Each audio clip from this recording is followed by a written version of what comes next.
So my name is Katie Buck. I am a pediatric physical therapist at Children's Village. So I first met Zane when he was pretty fresh out of the hospital after getting all of his amputations. And in fact, a couple were still in the process of healing. Over the years, we've worked on a varied basis, oftentimes weekly, giving the family things to do in between sessions, also working on so many things in the clinic to try to really work on his mobility.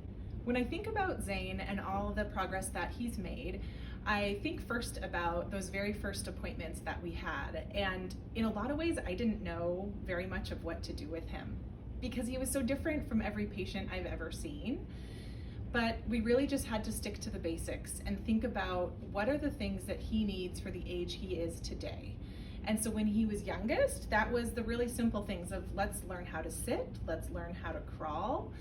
And as he got older, we didn't really need to work on walking. And so that's where we transitioned and worked a lot on wheelchair skills. And how do we propel the wheelchair? How do we go forward and backward? And how do we turn the corner? And those things he mastered really incredibly well. Most recently, what we've been working on is using his prosthetic leg and working in a walker. And this was a process I honestly expected to take years for him, and he has just exceeded all of my expectations. It was a slow start. It took us a while, and I think he was nervous and a little unsure, but the more we've worked on it, he has done amazing. And just today, he did the very furthest walk that he's done, just taking step after step after step for multiple feet down the hallway, and it just impressed all of us. So now that Zane has done so well and made so much progress, he's really learned how to move his body around using different kinds of equipment.